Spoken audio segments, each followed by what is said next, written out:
Salut à tous, comment ça va? Bienvenue dans cette toute nouvelle vidéo. Ça fait un moment qu'on s'était pas revu là dans ce petit décor et tout. Là, fait combien de vidéos? Je pense que ça fait au moins 4, 5 ou 6 vidéos qu'on s'était pas revu ici. Ça me fait super plaisir de vous retrouver aujourd'hui. Alors comme vous le savez, le Japon c'est connu pour être l'un des pays les plus sûrs au monde en ce qui concerne la sécurité. Le côté safe du Japon, c'est certainement une des choses qui revient le plus sur internet dès qu'on en parle. Le fait de pouvoir se promener la nuit sans avoir peur de se faire agresser, le fait de pouvoir laisser ses affaires sur la table quand tu vas pisser au café sans avoir peur qu'on vienne te les piquer. Tout ça, ça fait un petit peu cliché si je vous le dis parce que maintenant vous avez l'habitude de l'entendre dès qu'on parle du Japon. Mais c'est tout de même la réalité, et c'est vrai qu'au jour le jour, c'est un vrai bonheur de pouvoir vivre avec cette atmosphère ultra rassurante. Mais aussi sûr qu'il puisse être, aucun pays n'est parfait. Et même au Japon, il existe des endroits extrêmement dangereux où il ne faut surtout pas s'aventurer. Et c'est donc de ça dont on va parler dans cette vidéo. Que ce soit des quartiers remplis de criminels, des forêts pleines d'animaux sauvages ou des lieux extrêmement toxiques, aujourd'hui je vais vous montrer une facette du Japon que vous ne connaissez peut-être pas. Je vous laisse donc comme d'habitude vous préparer votre petit café des familles. Nous, vous le savez, on ne perd pas plus de temps. C'est parti.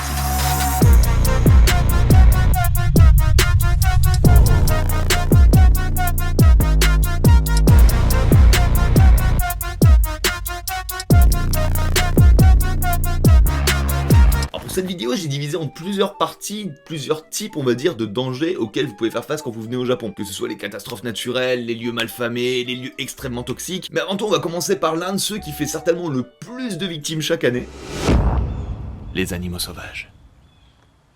Alors pour ce tout premier point, on va aller tout au nord du Japon, sur l'île de Hokkaido, qui est après Honshu, où on trouve Tokyo, Osaka, Kyoto, etc., la deuxième plus grosse île de l'archipel japonais. Alors Hokkaido, c'est vraiment une île qui est en tout point magnifique, à savoir qu'elle est surtout extrêmement connue pour sa nature qui est extrêmement riche. Entre ses champs de fleurs à perte de vue au printemps, ses lacs immenses, ses villes et vallées toutes blanches de neige en hiver, ses onsen naturels au milieu des montagnes, ou encore ses forêts immenses, Hokkaido, c'est un véritable bonheur à visiter pour tous les amoureux de la nature. Moi, je vous avoue, c'est un petit peu une peine que j'ai parce que ça fait 11 ans que je vis au Japon et j'y suis encore jamais allé, même ne serait-ce qu'une fois. Et pourtant j'ai envie, hein. L'envie ne manque pas. Mais j'ai pas encore eu l'occasion. Mais du coup, vous allez me dire, Mitsu, si Hokkaido c'est aussi bien, pourquoi t'en parles dans une vidéo sur les lieux les plus dangereux du Japon? Eh bien tout simplement à cause de ces animaux sauvages, et surtout de l'un d'entre eux, le plus sauvage, le plus gros, le plus dangereux d'entre tous, l'ours brun.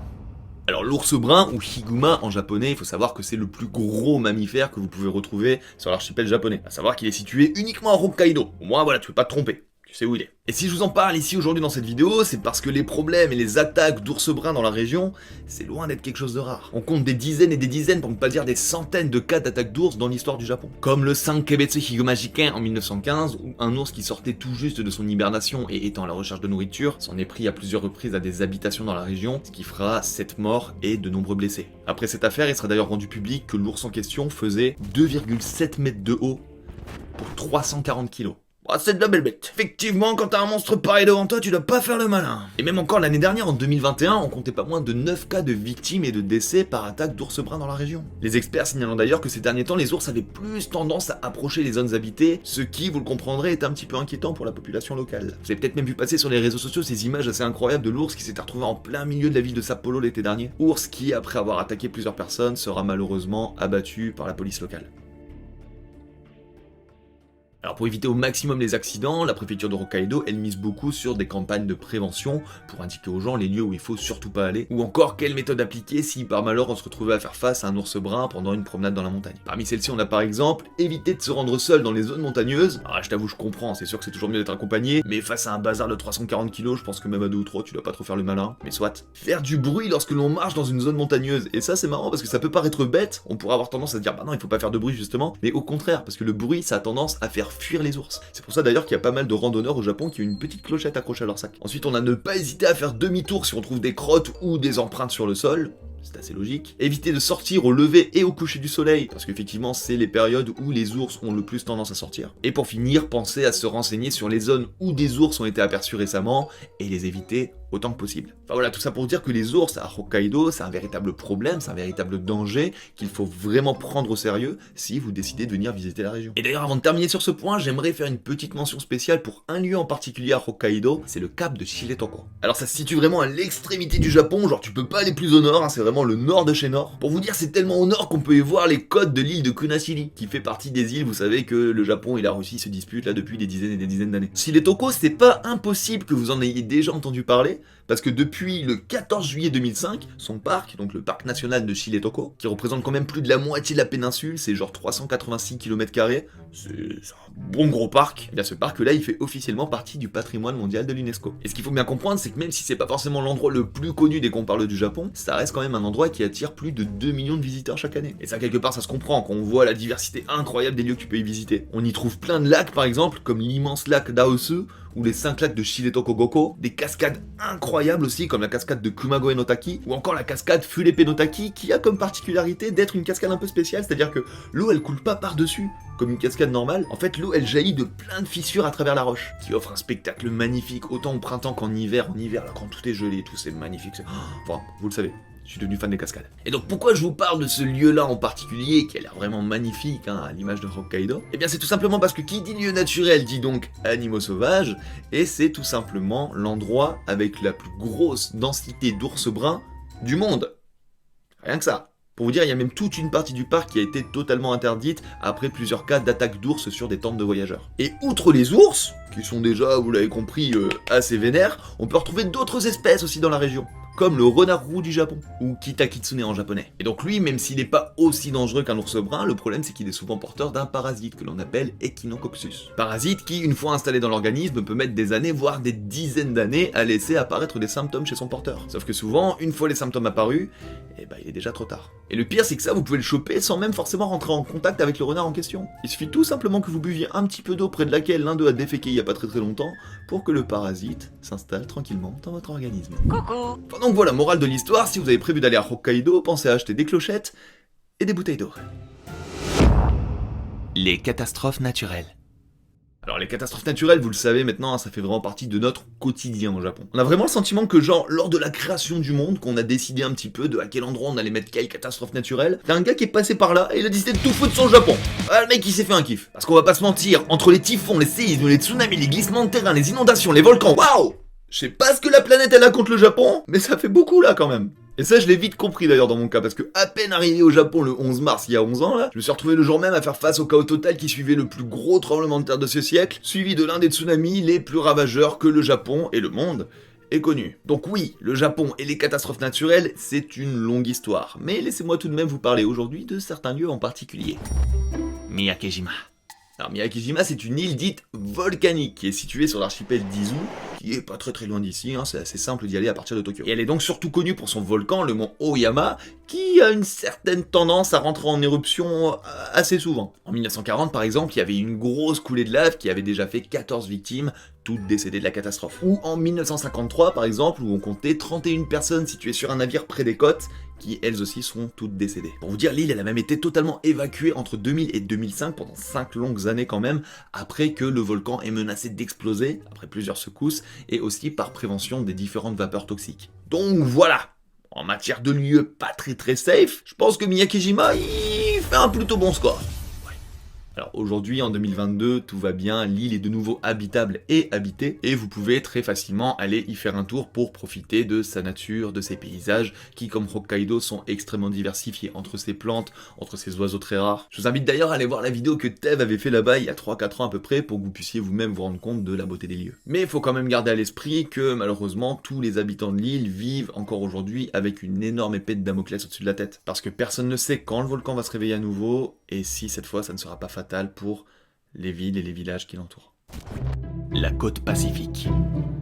Alors vous avez certainement dû vous en rendre compte en regardant les différentes images de la catastrophe de 2011, mais la côte pacifique japonaise, elle est quand même pas mal connue aujourd'hui pour être beaucoup touchée par les séismes et surtout les tsunamis. La plus connue de ces dernières années, forcément, c'est celle du 11 mars 2011, qui engendra quand même plus de 18 000 morts, à savoir que 90% du total des morts ne provenaient que du tsunami. Tsunami qui a mis à peine une dizaine de minutes à atteindre la côte, avec des vagues de plus de 15 mètres de haut, voire jusqu'à 40 mètres même pour les plus grosses, ce qui ravagera totalement la plupart des îles portuaires situées sur la côte pacifique, dont l'une des plus connues aujourd'hui, Sendai. Alors pourquoi je vous reparle de ça aujourd'hui? C'est tout simplement parce que j'ai remarqué que les gens ils ont tendance à penser que les événements du 11 mars 2011 c'était un peu la faute à pas de chance, c'était un événement isolé. Alors qu'en fait, même si la catastrophe de 2011 était de loin la plus meurtrière et la plus dévastatrice que le Japon ait connue, cela n'empêche que les cas de tsunami et de séisme dans la région, c'est loin d'être quelque chose de rare. Et ça s'explique par la situation géographique du Japon, qui étant situé sur 4 plaques tectoniques,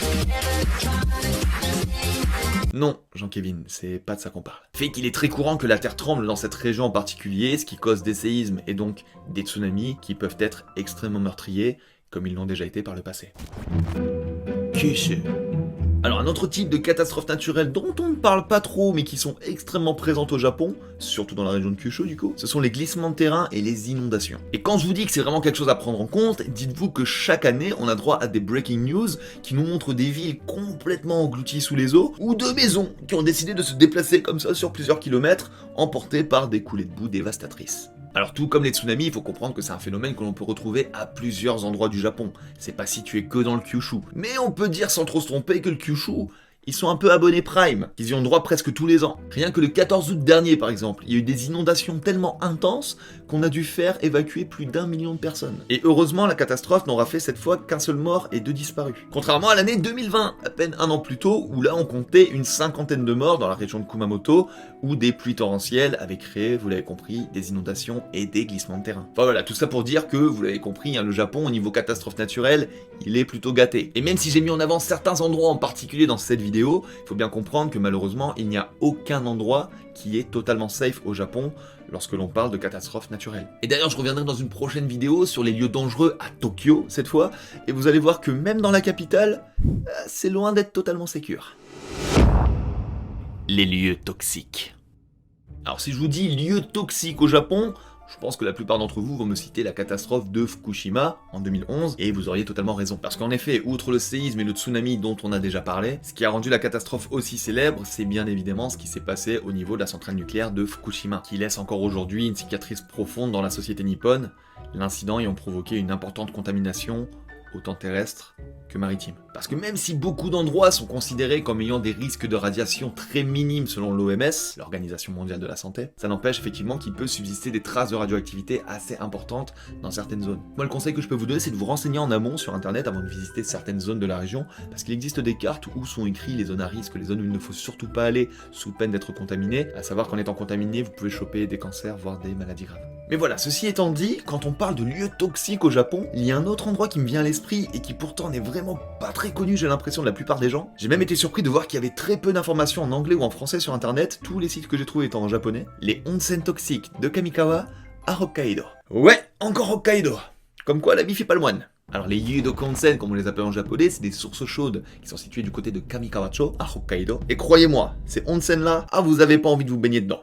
Alors vraiment pas. En gros, ils sont situés dans le parc national de Daisetsuzan. Et pourquoi je vous en parle aujourd'hui, c'est tout simplement parce qu'il en jaillit du gaz volcanique et surtout du sulfure d'hydrogène, qui est un gaz hautement inflammable, mais surtout extrêmement toxique. C'est-à-dire qu'il suffit d'en respirer à peine un petit peu pour s'évanouir, voire en mourir. Le truc le plus badant, c'est que comme il va s'attaquer en premier à votre nerf olfactif, ça va très rapidement être très difficile pour vous de le détecter. Et même si vous vous en rendez compte, le temps de faire demi-tour, souvent il est déjà trop tard. Et outre les gaz toxiques qui se dégagent donc de ces onsen de la mort, il faut savoir qu'il est totalement interdit de boire l'eau qui se situe tout autour, comme celle de la rivière Akaishi par exemple, qui elle aussi est extrêmement toxique. Et donc dans la région, on compte plusieurs incidents de voyageurs, de grimpeurs, voire même de jeunes étudiants qui sont décédés totalement empoisonnés par le disulfure d'hydrogène. Voilà, je terminerai en disant que même s'il existe d'autres onsen interdits comme ça à travers le Japon, ne vous en faites pas. Si vous avez envie de profiter d'un onsen quand vous venez au Japon, aucune inquiétude. Tant que vous restez dans les lieux encadrés, les lieux prévus à cet effet, vous avez strictement rien à craindre. La criminalité.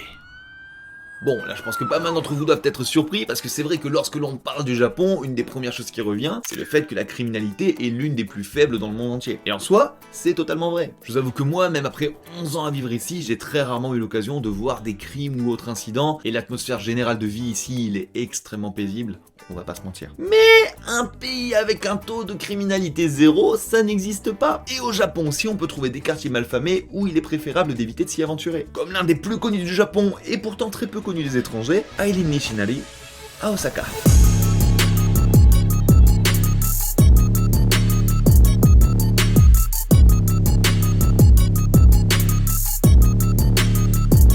Alors pour faire simple et pour que vous compreniez un petit peu le délire, Nishinari c'est considéré comme étant le seul bidonville du Japon. Et oui, j'ai mis bidonville et Japon dans la même phrase. Et ce qui est assez surprenant, c'est de voir que c'est situé en plein centre d'Osaka, qui est quand même la deuxième plus grosse ville du Japon, même si c'est vrai que c'est la ville avec le plus haut taux de criminalité du pays. Ah, c'est sûr que là, pour le coup, ça change un petit peu de l'image tranquille, zen et paisible du pays du soleil levant. La majeure partie des gens présents dans ce quartier, c'est des personnes soit très pauvres, soit sans abri.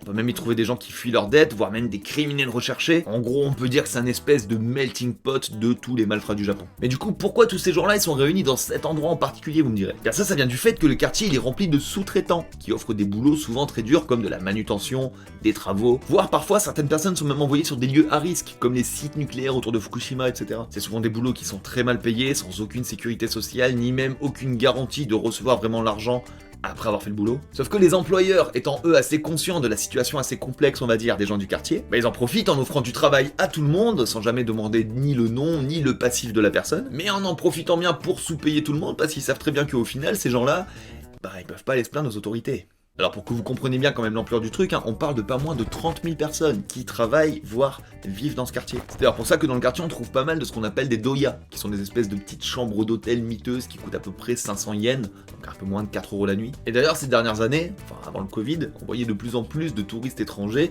qui venaient passer quelques nuits dans des doya pour essayer d'économiser de l'argent, mais en vrai entre nous, je vous conseille vraiment pas d'essayer. Parce que, outre le fait que le quartier en lui-même il est assez dangereux, faut savoir que souvent les chambres elles sont vraiment crades, les portes elles se ferment même pas, il y a même beaucoup de cas de gens qui se sont fait frapper, voire voler leurs affaires, donc voilà, je pense pas que ça vaille le coup de prendre le risque pour économiser 20 ou 30 balles. Sinon à côté de ça, qui dit quartier malfamé, dit qu'on retrouve aussi pas mal de deals. Et de deals de drogue par exemple, qui encore une fois est totalement prohibé au Japon. Non mais vraiment, les japonais avec la drogue, ils rigolent zéro. Suffit qu'on te retrouve avec une petite boule de shit comme ça dans la poche, tu pars en tôle direct mon pote. Sinon dans le quartier on peut aussi trouver pas mal de petits marchés où on peut acheter littéralement de tout, que ce soit des appareils électroniques, des médicaments, des objets en tout genre, qui sont souvent, pour pas dire toujours, tombés du camion. On est à Nishinari, faudrait pas entacher la réputation. Et on y trouve aussi pas mal de petits yatai où sont vendus des plats avec des prix qui défient toute concurrence, genre 100 yens le okonomiyaki. Mais j'ai quelques amis japonais qui eux ont déjà été faire des tours par là-bas, et en vrai on sait pas trop ce qu'il y a dans les plats, donc encore une fois, je vous le conseille pas vraiment. Enfin voilà, c'est vraiment un quartier qui dénote totalement avec l'image habituelle qu'on peut se faire du Japon. C'est pas rare de voir des flics qui font des rondes dans le quartier pour voir s'ils trouvent pas un criminel recherché ou pour lutter contre le trafic de drogue. Et d'ailleurs ces dernières années, le quartier commence à devenir un petit peu connu des étrangers ou des youtubeurs japonais en manque de sensations fortes qui eux venaient faire des vlogs. Et donc les autorités japonaises, elles ont débloqué un budget de 100 millions d'euros pour rendre le quartier moins dangereux en y installant des caméras un peu partout